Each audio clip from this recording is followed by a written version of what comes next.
Hola, ¿cómo están? Bueno, vamos con la clase 9 de trabajo y energía. Em, Pasamos la clase 8, no la vimos, ni la clase 7.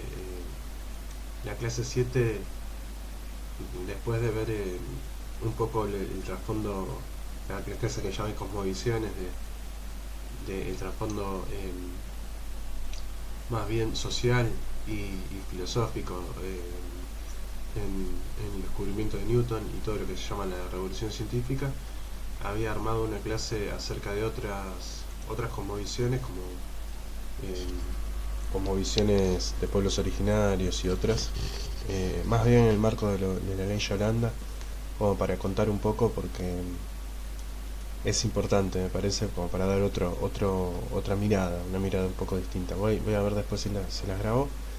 Y había otra clase que hablaba de movimientos de la Tierra y de cómo eh, los distintos movimientos terrestres explican las estaciones, en los días, en los solsticios, que son los días, los equinoccios, ¿no? El día más corto, el día más largo, los días que duran lo mismo la noche y el día, a partir de los movimientos de la Tierra, que muchos de ustedes ya lo ven en astronomía. Entonces, bueno, y es algo que también pudimos ver un poco en el planetario. Pero bueno, después veo si les puedo grabar esas clases que quedaron ahí en el tintero.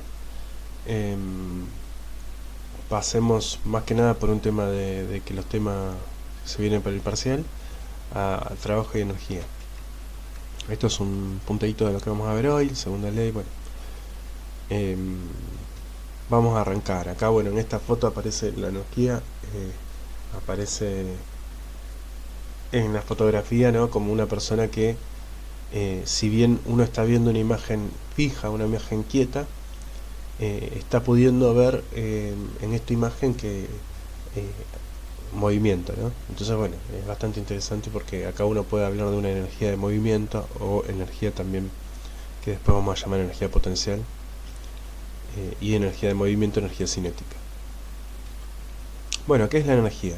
Es una pregunta con la que vamos a arrancar en esta clase. ¿Qué pasa si soltamos la pelotita? Bueno, soltamos la pelotita, va a empezar a moverse con velocidad mayor hasta llegar abajo de todo. Bien. Ahora, ¿qué pasa si giramos esto? Y bueno, la velocidad va a cambiar de dirección, ¿no? La velocidad va a tener la dirección según hacia dónde apuntamos este aparatito, este juguete. Bien. Ahora, ¿qué pasa con la rapidez? Es decir, con el módulo de la velocidad. El módulo de la velocidad cambiará según hacia dónde apunte el juguete este, o será el mismo, o solo depende de la altura, ¿no? Entonces esta pregunta es la que nos hace pensar que, además de pensar a la velocidad en módulo, acá va a ser interesante pensar a la velocidad en su eh, en su módulo, perdón, además de pensarla en su dirección, acá va a ser interesante pensarla en su módulo, y cómo el módulo de la velocidad, eh, independientemente de hacia dónde pongamos este aparatito, va a ser el mismo siempre que lancemos a la pelota desde la misma altura. Entonces, bueno, hay algo que relaciona la altura a la cual estoy lanzando la pelota con la velocidad con la que llega al piso. Uno lo podría pensar de manera mecánica, pero también podría pensar en el sentido de, lo podría calcular usando la segunda ley de Newton, punto a punto, pero sería muy cuentoso. Entonces estaría tentado uno a pensar, bueno, tiene que haber una manera más fácil de relacionar estas cosas. Muy bien, para empezar a meternos en la idea de energía cinética, que es esta energía que tiene la pelotita cuando cae, uno se podría preguntar, eh, ¿y, ¿y cómo es la relación con el entorno? Uno se podría preguntar hacia dónde hay que hacer una fuerza para que el carrito se frene, es decir, su velocidad disminuya. Entonces, si el carrito va hacia la derecha, uno, para que su velocidad disminuya en módulo, tendría que hacer fuerza en sentido contrario a la velocidad o al desplazamiento, ¿no? El desplazamiento y la velocidad tienen la misma dirección, porque la velocidad es es la derivada del desplazamiento respecto del tiempo. Como el tiempo no tiene dirección, ¿no? queda con la misma dirección que el desplazamiento. Bien. ¿Y hasta dónde tendría que hacer para que se acelere? Es decir, para que su velocidad aumente en módulo. Y en la misma dirección que el movimiento, en la misma dirección que el desplazamiento, en la misma dirección que la velocidad. Y para que no cambie, si uno le quiere hacer una fuerza, una interacción, pero que no cambie su velocidad en módulo, su rapidez, ¿no? No quiere que cambie su rapidez. Bueno, puede no hacerle ninguna fuerza, que la suma de fuerza sea cero, o le puede hacer una fuerza perpendicular, y eso va a ser perpendicular a la velocidad, eso va a hacer que la velocidad cambie en dirección, pero no en módulo. Bien, ¿y qué pasaría si el carrito está lleno? O sea, va a depender esta interacción que yo quiero hacer, si el carrito está lleno o no. Y sí, si yo lo quiero frenar, quiero que vaya más despacio y el carrito está lleno, me va a costar más. Entonces va a depender también de la masa.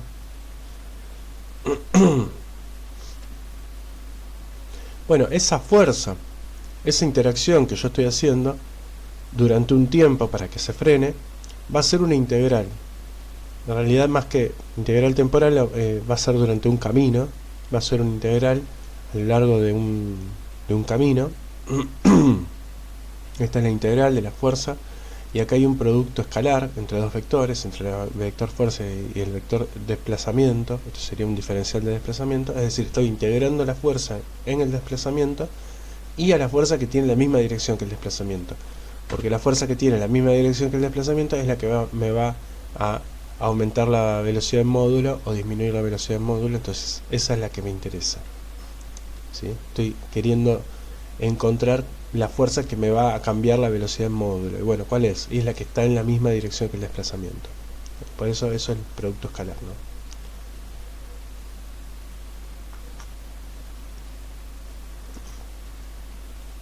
Este producto escalar también uno lo puede calcular así, como módulo del primer vector por módulo del segundo por el coseno del ángulo que forman estos dos vectores. O sea, este θ es el ángulo que forma la fuerza y el desplazamiento. Si el desplazamiento y la fuerza van para el mismo lado, tienen la misma dirección y sentido, este ángulo es 0 y coseno de 0 vale 1. Si la fuerza es perpendicular al desplazamiento, me da coseno de 90 0. Y si la fuerza va en sentido inverso al desplazamiento, este me da menos 1, porque el coseno de 180 es menos 1. Entonces el trabajo va a ser positivo cuando la fuerza vaya para el mismo lado que el desplazamiento, sentido y dirección y módulo, sentido y dirección, va a ser 0 cuando la fuerza sea perpendicular al desplazamiento, y va a ser negativo si la fuerza va hacia el sentido contrario al desplazamiento, misma dirección pero sentido contrario. Disculpen, estoy engripado.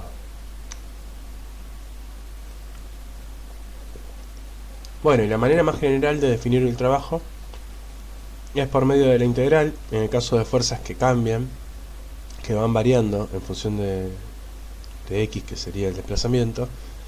Pero en general nosotros en toda la materia vamos a tener fuerzas constantes a lo largo de un camino, por lo tanto esta integral, la fuerza puede salir afuera de la integral y va a quedar la fuerza por el desplazamiento total, ¿sí?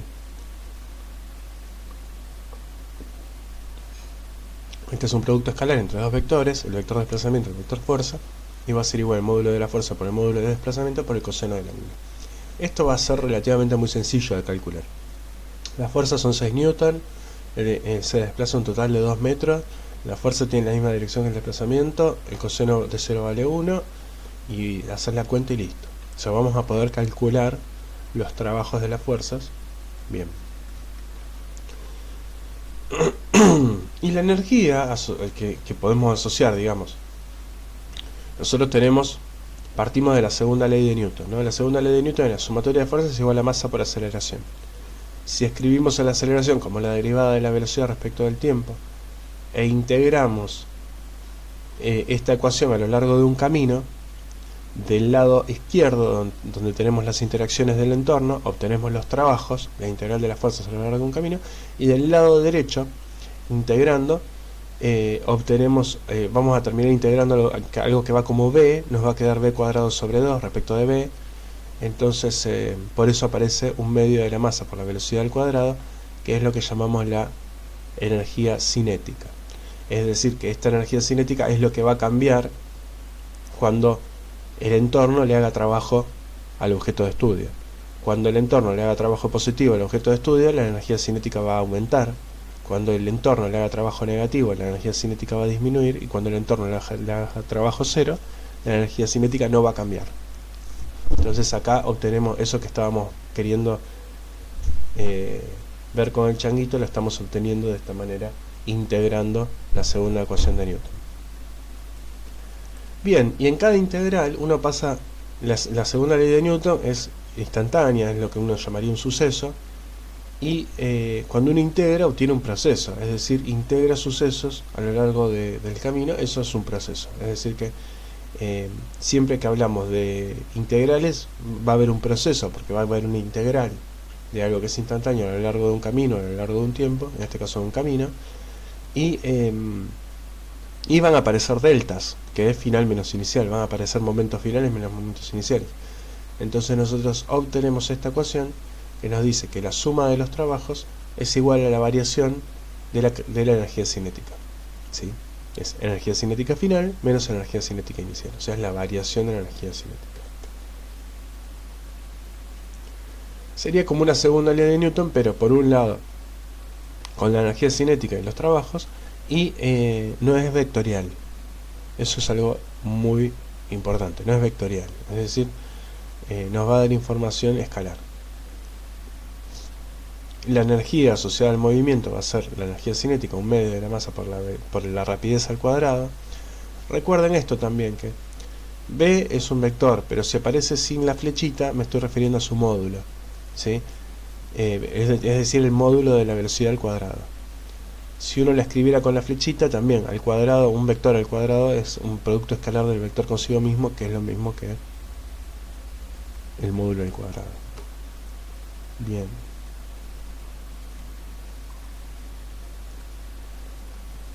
Bueno, de vuelta, ¿no? Esto es lo que llamamos teorema de los trabajos y la energía cinética. Tenemos de un lado, fíjense que es muy parecida a la segunda ley de Newton, ¿no? Pero es escalar, es decir que no es vectorial. De un lado tenemos sumatoria de los trabajos, que los podemos calcular como el módulo de la fuerza por módulo de la distancia recorrida por el coseno del ángulo. Acá me quedaron dos flechitas, es una sola. Por el coseno del ángulo entre la fuerza y el desplazamiento. Y del otro lado tenemos el cambio en la energía cinética del objeto de estudio. O sea que recuerdan que siempre en este caso siempre el formato es: de un lado tenemos la suma de los procesos que realiza el entorno sobre el objeto de estudio, y del otro lado tenemos un cambio en la variable de estado del objeto de estudio. En el marco de la energía, del enfoque energético, acá el cambio en la variable de estado es la energía cinética, es el cambio de la energía cinética. O sea, la variable de estado del objeto de estudio sería su energía cinética, y el cambio significa final menos inicial. Es decir que acá en los procesos siempre vamos a estar entre un momento inicial y un momento final analizando. Siempre va a haber esa idea de proceso, ¿no? Un suceso es un chaparrón, un suceso es un relámpago, un proceso es una tormenta que arranca temprano, se empieza a oscurecer, ¿no? Esa idea, ¿no? Es la integral, por eso aparece la integral. Y los deltas. Bien, las unidades de energía, recuerden que los deltas, delta representa la letra griega mayúscula delta, representa final menos inicial de lo que tenga al lado, en este caso la energía cinética.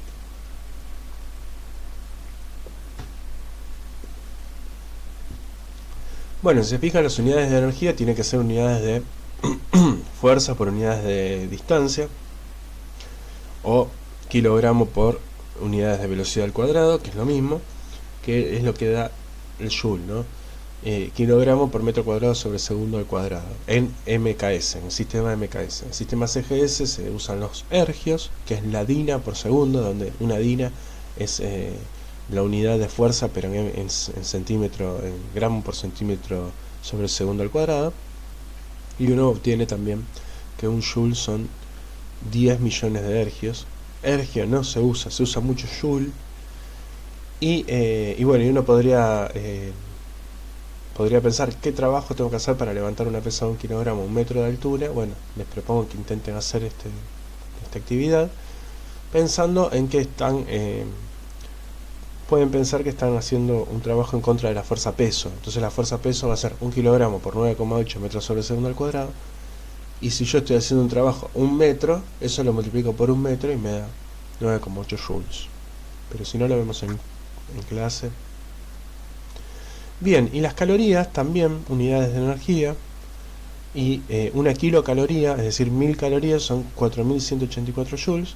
Y ya empezamos a ver acá que el concepto de energía es un concepto bastante interesante porque se nos relaciona con los alimentos. Vieron que en los alimentos aparecen las calorías, con el deporte.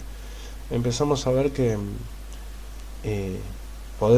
la energía nos permite relacionar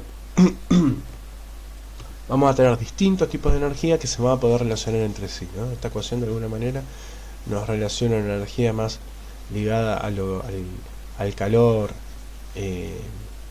con una energía más ligada a la dinámica, ¿no? A lo que llamamos la dinámica, la mecánica, y vamos a poder ir y venir de una a la otra.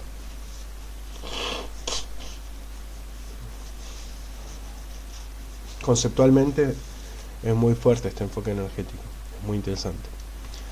Bien, un ejemplo.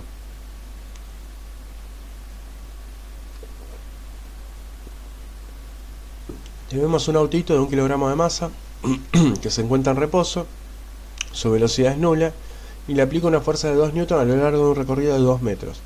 ¿Cuál es el trabajo que hace la fuerza sobre el auto? Bueno, la fuerza es de 2 newton. Fíjense que acá la fuerza aparece sin vector, pero sin módulo, pero como aparece sin vector, está haciendo referencia a su módulo. Siempre que escribimos un vector sin la flechita, nos estamos refiriendo a su módulo.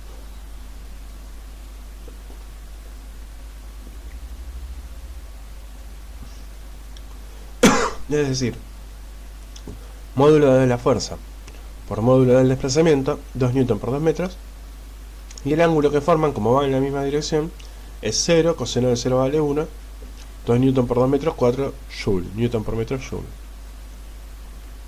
Bien. Después una pregunta, ¿qué genera ese trabajo en el autito? Y entonces uno usa esta ecuación, que la suma de los trabajos es igual a delta de energía cinética, y si solo existiera esa fuerza, uno acá tendría, supongamos que el autito inicialmente está quieto, es decir, que la velocidad inicial del autito es 0. Entonces, esta ecuación le dice que el trabajo total que hice desde que arranqué hasta los 2 metros, el trabajo total ese, que es de 4 joules, va a ser igual a un medio de la masa del autito por la velocidad final del autito al cuadrado. Paso el 2 multiplicando, paso 1 kilogramo dividiendo, queda 8 metros cuadrados sobre segundo al cuadrado, paso el cuadrado como raíz, y me queda que la velocidad final es raíz de 8 metros sobre segundo. Bueno, ¿qué obtuvimos? ¿Velocidad o rapidez? Porque decimos velocidad, no es la velocidad, es la rapidez. Obtenemos el módulo de la velocidad. Si queremos obtener la velocidad tendríamos que poner un sistema de referencia. Sí, y se podría. Pero en el marco energético solamente podemos obtener información de la rapidez. ¿Sí? Entonces fíjense cómo el trabajo lo podemos relacionar con la energía cinética. Mientras más trabajo le hago, más energía cinética final tiene. Bien, ¿qué produce el trabajo de la fuerza peso? ¿O qué trabajo produce la fuerza peso? ¿No? Entonces tenemos, ¿no? De vuelta, vamos a tratar de calcular el trabajo de la fuerza peso entre un punto inicial y un punto final. Entonces la definición de trabajo sería la integral entre un punto inicial y un punto final, entre una posición inicial y una posición final, de la fuerza producto escalar diferencial de desplazamiento. En el caso de la fuerza peso, esa fuerza sería P, ¿no? La fuerza peso. La fuerza peso, vamos a poner un sistema de referencia con inversor hacia arriba, y entonces es negativa, ¿vale? Menos M por G en inversor, ¿sí? Es hacia abajo, ¿no? Entonces el trabajo de la fuerza peso tendría esta forma, ¿no?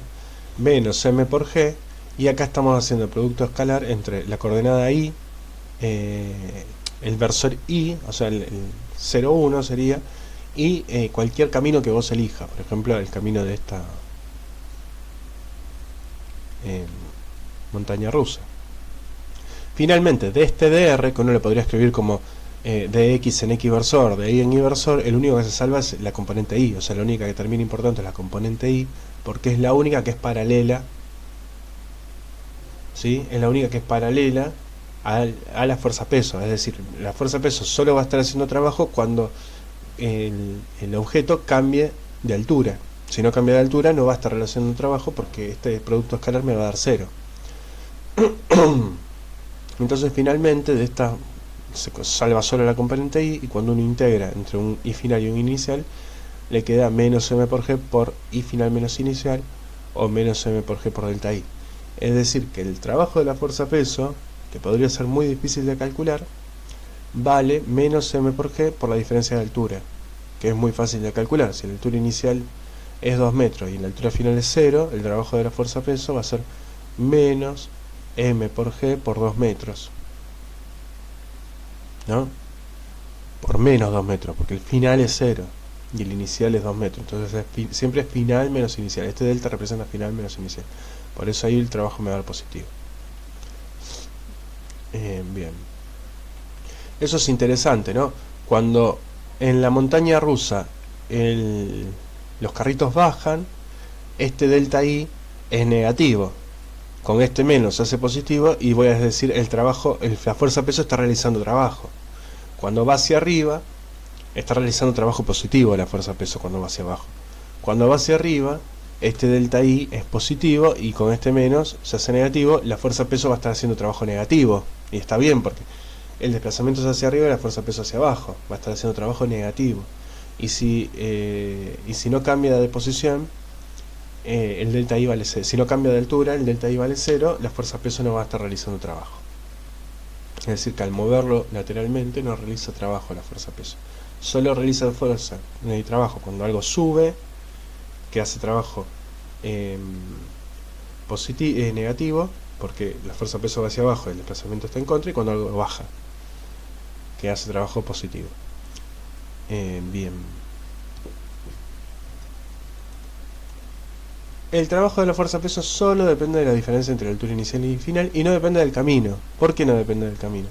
Y bueno, me lo da la cuenta, ¿no? Pero además, si yo pienso que esta tasa la subo, la bajo y la dejo en el mismo lugar, el trabajo me daría 0.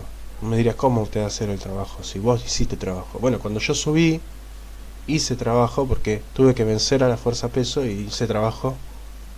Pero cuando bajé, la fuerza peso me hizo trabajo a mí, porque si yo lo suelto quiere bajar solo. Y eso uno vale menos el otro, de manera que si el delta I vale 0, el trabajo total es 0.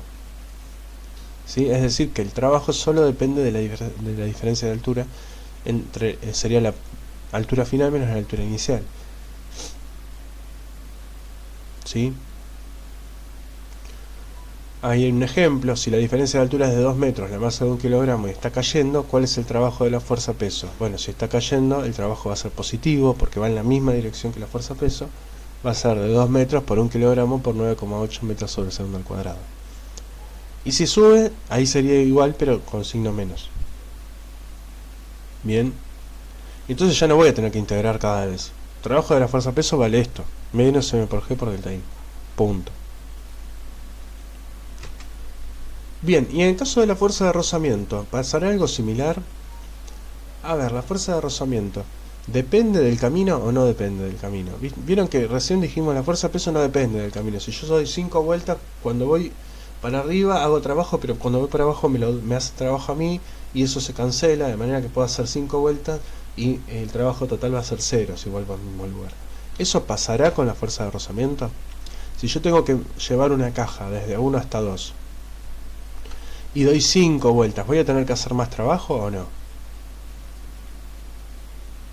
¿Me devuelve el trabajo la fuerza de rozamiento? Bueno, y si vemos, la fuerza de rozamiento siempre va en contra del desplazamiento. Si voy por acá va en contra del desplazamiento, si voy por acá también va en contra del desplazamiento.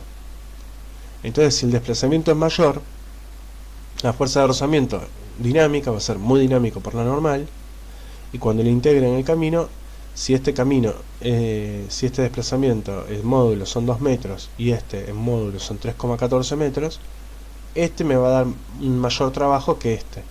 Y es lo que usualmente uno haría, ¿no? Para sacar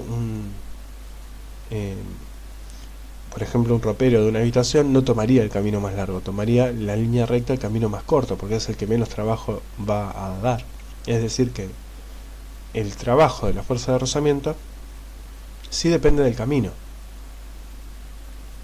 ¿sí? Y uno lo podría calcular como el módulo de la fuerza de rozamiento por el módulo del desplazamiento, y negativo, siempre es negativo porque siempre va en contra del desplazamiento. El ángulo entre el desplazamiento y la fuerza de rozamiento siempre son 180 grados. ¿Está bien? Podrían calcularlo, ¿sí? Sabiendo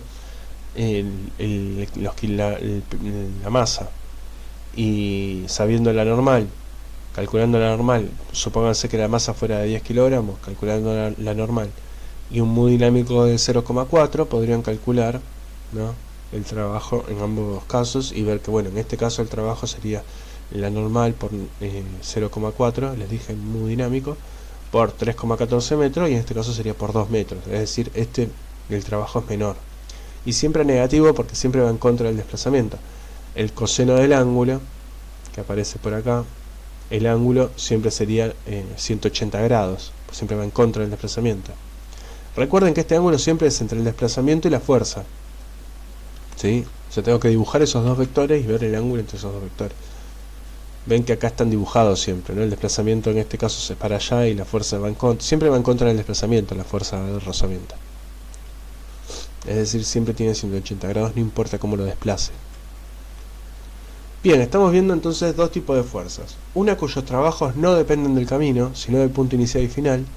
Y esas fuerzas las vamos a llamar conservativas, como vimos recién la fuerza peso. La fuerza elástica de un resorte va a tener esa misma característica. La fuerza gravitacional, la que va como la de fuerza de gravitación universal, la que va como G por M1 por M2 dividido R cuadrado, también va a tener esa característica. La fuerza eléctrica, que la vamos a ver en física 2, también va a ser una fuerza conservativa. Las fuerzas cuyo trabajo sí depende del camino las llamamos fuerzas no conservativas, como el caso de la fuerza de rozamiento. Bien. Bien. Entonces, bueno, este enfoque lo que nos va a permitir, porque uno diría, bueno, ¿qué significa conservativa? ¿Por qué? ¿Qué nombre raro que le pusiste? ¿Por qué conservativa, no conservativa? Bueno, ahora vamos a tratar de entenderlo, ¿no? Uno podría partir de esta ecuación, ¿no? La suma de los trabajos es igual al delta en la energía cinética, muy parecida a la segunda ley de Newton, pero integrada, ¿no? Y uno podría poner acá, supongamos, en este caso de una persona que está patinando, ¿no? Si no hubiera rozamiento, uno podría decir, bueno, el trabajo solamente aparece el trabajo de la fuerza peso, que ya lo calculamos, menos m por g por delta i, y del otro aparece delta de energía cinética. Delta de energía cinética.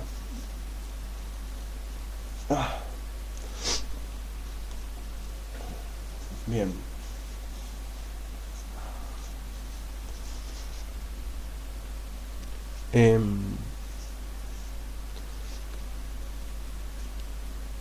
Entonces uno diría, bueno, yo calculo el trabajo de la fuerza de peso en cada caso y sé, a medida que va para abajo, el trabajo de la fuerza de peso positivo aumenta, la velocidad final tiene que aumentar. A medida que va para arriba, el trabajo es negativo, la velocidad tiene que disminuir.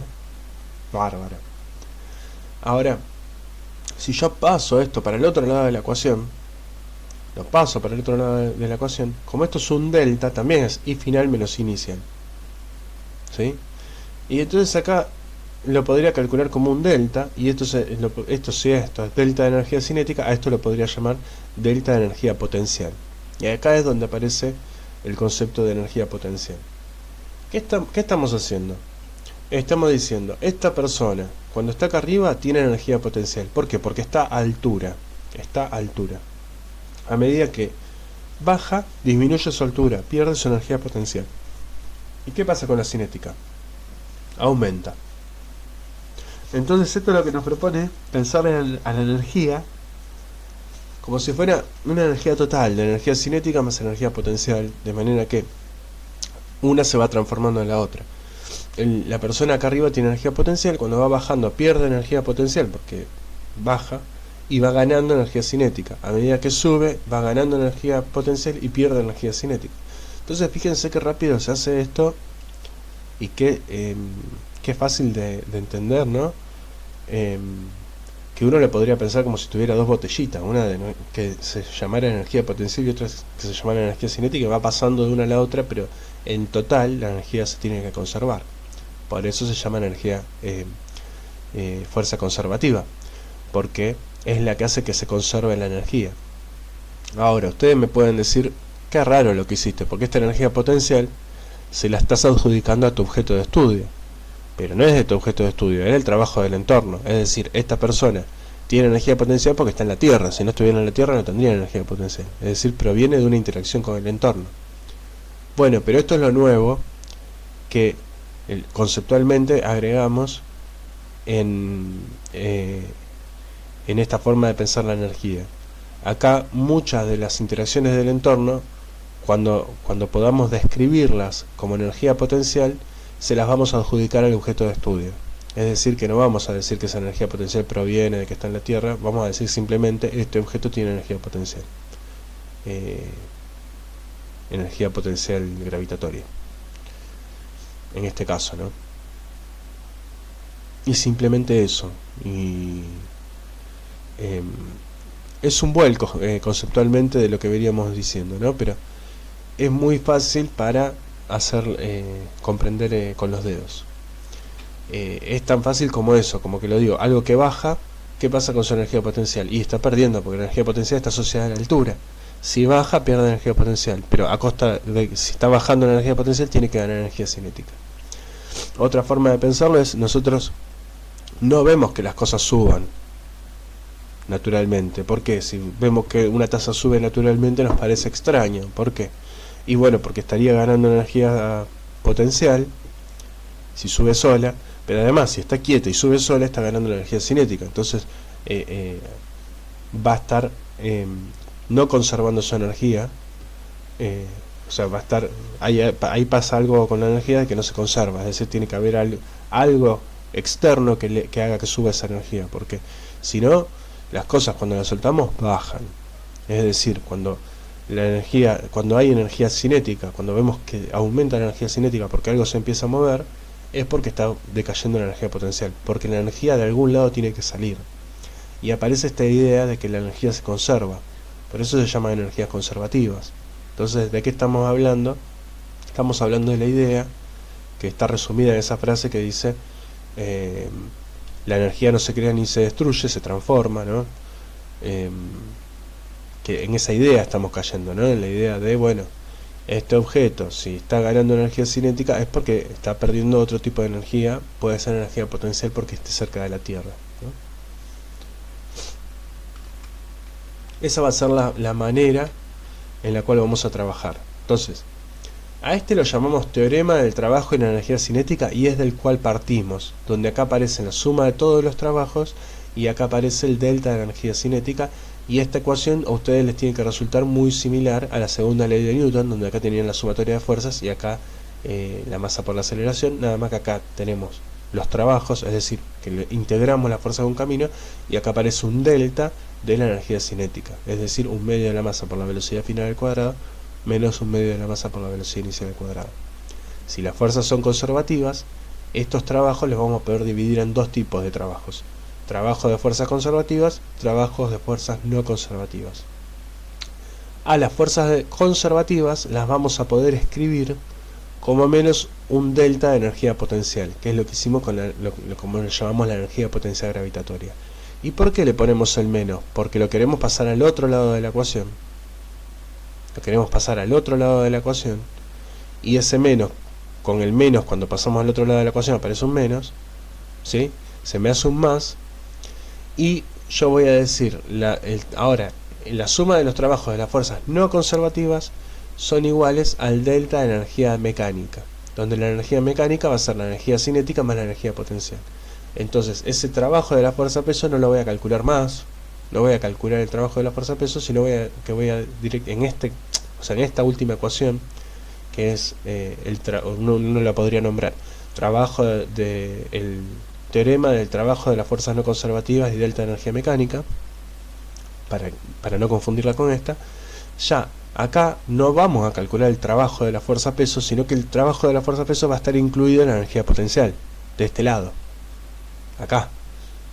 Entonces, ¿qué trabajo vamos a calcular? Solo de las fuerzas no conservativas. Si hay fuerzas no conservativas, solo el de las no conservativas.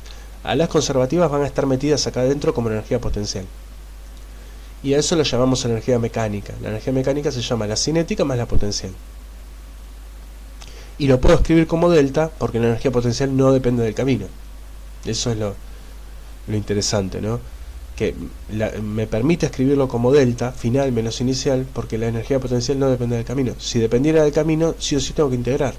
No lo puedo escribir como un delta, como final menos inicial. Es decir, sí o sí, acá también hay una integral, pero quiero decir, sí o sí tengo que conocer el camino, y en cada camino va a ser distinto, y sí o sí tengo que integrar de manera... conociendo el camino voy a tener que integrar. Acá no hace falta. Si yo sé el punto inicial y el punto final, no hace falta, porque no tengo que integrar. Ya integré porque es lo mismo para cualquier camino en realidad. No depende del camino, entonces por eso me queda el delta. Bien, entonces dijimos, la energía mecánica la vamos a definir como energía cinética más la energía potencial. Y el teorema dice que el trabajo de las fuerzas no conservativas es delta energía mecánica. Entonces también va a ser delta energía cinética más delta energía potencial. Bien. Un ejemplo.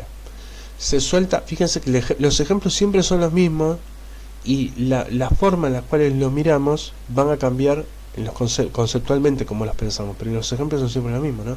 Se suelta una manzana de 1 kilogramo desde 1 metro de altura. ¿Con qué velocidad llegará al suelo? Entonces decimos, supongamos que no hay fuerzas no conservativas, es decir, que no hay rozamiento con el aire. Las fuerzas no conservativas son cero. Entonces la energía mecánica se va a conservar. ¿Qué significa que se conserva? Que el delta de energía mecánica es cero, que energía mecánica final menos energía mecánica inicial es cero. El delta de energía mecánica lo puedo escribir como delta de energía cinética más delta de energía potencial. Esto es igual a cero, puedo pasar energía potencial para el otro lado. Delta de energía potencial es m por g por i final menos m por g por i inicial, y este menos se lo puse acá. Y del otro lado queda delta de energía cinética, es decir, 1/2 de la masa por la velocidad final al cuadrado menos 1/2 de la masa por la velocidad inicial al cuadrado. Supongamos que la manzana se desprende, es decir, que la velocidad inicial vale 0. Supongamos que la altura final es 0 metros. La altura inicial es 1 metro. La velocidad final es lo que quiero calcular. Si la altura final es 0, todo esto se me va. Si la velocidad inicial es 0, esto se me va. Acá es un por, no un menos. Está mal. Esto está mal, es un por. Bien. Y entonces me queda que este menos con este menos se me hace un más. Este 2 va a parar al otro lado, por eso tengo 2 por 9,8 metros sobre segundo al cuadrado, metros cuadrados sobre segundo al cuadrado es igual a la velocidad final al cuadrado. La velocidad final es la raíz de 19,6 metros sobre segundo. Y fíjense que, si bien les puede resultar difícil, si lo hubiéramos querido hacer por cinemática, tendríamos que haber calculado cuánto tiempo tardaba en llegar, meter ese tiempo en la ecuación de la velocidad. O sea que para saber cuánto tiempo tardaba en llegar, resolver una ecuación cuadrática. Agarrar ese tiempo, meterlo en la ecuación de velocidad, recién para ver, lo pueden hacer para verificar, pero fíjense que es mucho más rápida esta forma de pensarlo. Lo que sí nos perdemos, que no sabemos la dirección. O sea, sabemos la rapidez, pero no la dirección de la velocidad, ¿no? Sabemos su módulo. Bien. Bueno, entonces ahora sí. Llamamos fuerzas conservativas aquellas que conservan la energía mecánica, y no conservativas aquellas que no conservan la energía mecánica. Las conservativas son el peso, el resorte, son las que vamos a ver en este curso. Las no conservativas son las fuerzas de rozamiento. Un ejemplo de fuerzas con fuerzas conservativas. Supongamos que tiramos esta masita de acá, ¿no?, que da una vuelta, y después viene al resorte. La energía potencial del resorte es esta, 1/2 de acá por el estiramiento al cuadrado. Cuando el resorte no está ni estirado ni comprimido, la energía del resorte elástica vale 0. Entonces podríamos calcular, ¿no? Por ejemplo, entre puntos, la típica es, te ponen distintos puntos. Entre el punto inicial Y acá, ¿cuál es el delta? ¿Cuánto vale la energía cinética y la energía potencial? Entre acá y acá arriba. Entre acá arriba y acá. Y siempre lo haces entre un punto inicial y un punto final. Por eso siempre aparece un delta. Y si acá no hay fuerzas no conservativas, supongamos que no hay rozamiento, y aparece la normal, pero la normal siempre va a ver que es perpendicular al desplazamiento, por lo tanto no realiza trabajo. El trabajo de las fuerzas no conservativas va a valer cero y la energía mecánica se va a conservar. Acá, ¿qué vamos a tener? Energía potencial. Supongamos que se suelta, vamos a tener energía potencial. A medida que baja, esa energía potencial disminuye, va aumentando la cinética. Acá la energía cinética es máxima. Acá va aumentando de vuelta la energía potencial, entonces se va a frenar un poquito, va a seguir de largo. Acá vuelve a disminuir la energía potencial y gana cinética, y cuando llega acá, empuja el resorte, lo comprime y empieza a ganar energía potencial elástica. ¿Cuánto? Se puede calcular. Se puede calcular la energía potencial acá sabiendo la altura. Decimos, bueno, si estos son 2 metros, es m por g por 2 metros. Listo. ¿Y cuánto va a ser la velocidad acá? Y cuando baje esos 2 metros, eso va a tener que ser igual, la energía potencial inicial va a tener que ser igual a un medio de la masa por la velocidad final al cuadrado. Y va a ir despejando. Es decir, van a ver que les va a resultar más fácil las cuentas, espero. Y en el caso en el que tenemos fuerzas no conservativas, como acá, por ejemplo, que tenemos fuerza de rozamiento acá. Perdón. Por ejemplo. Vamos a ver que entre A y B no tenemos fuerza de rozamiento, la energía se va a conservar, la energía potencial inicial va a ser igual a un medio de la masa por la velocidad final al cuadrado, hasta que arranque en estos 6 metros en los que hay fuerza de rozamiento. En los 6 metros en los que hay fuerza de rozamiento, la fuerza de rozamiento va a ser un trabajo negativo, y ahí voy a tener que poner acá, los voy a tener que calcular, y va a haber una diferencia de energía mecánica. Ahí la energía mecánica no se va a conservar, va a perder energía mecánica, y cuánto va a perder lo voy a poder calcular como el trabajo de la fuerza no conservativa. ¿Y cuánto vale el trabajo de la fuerza de rozamiento? Bueno, el módulo que va a ser, ustedes hagan la cuenta, va a ser la normal por el mu dinámico por 6 metros. Negativo, porque la fuerza de rozamiento va para atrás y el desplazamiento es hacia adelante. Entonces va a ser menos la normal por el mu dinámico por 6 metros. Punto. No va a ser difícil que ustedes lo hagan. No les va a resultar complicado tampoco. Pero en este caso, sí hay fuerzas no, vimos dos ejemplos. Uno en el que no hay fuerzas no conservativas, entonces la energía se conserva, por eso se llaman no conservativas. Y otro en donde solo hay fuerzas conservativas, por eso la energía sí se conserva. Cuando no se conserva la energía, ¿qué se puede hacer? Y calcula el trabajo. No hay problema. Tampoco, no es que no se pueda hacer nada. La energía no se conserva, pero si yo sé cuánto se pierde, sé cuánto vale el delta. No vale 0. Si se conservara valdría 0. Pero ¿puedo calcular este trabajo? Sí, entonces no tengo problema. Calcula el delta.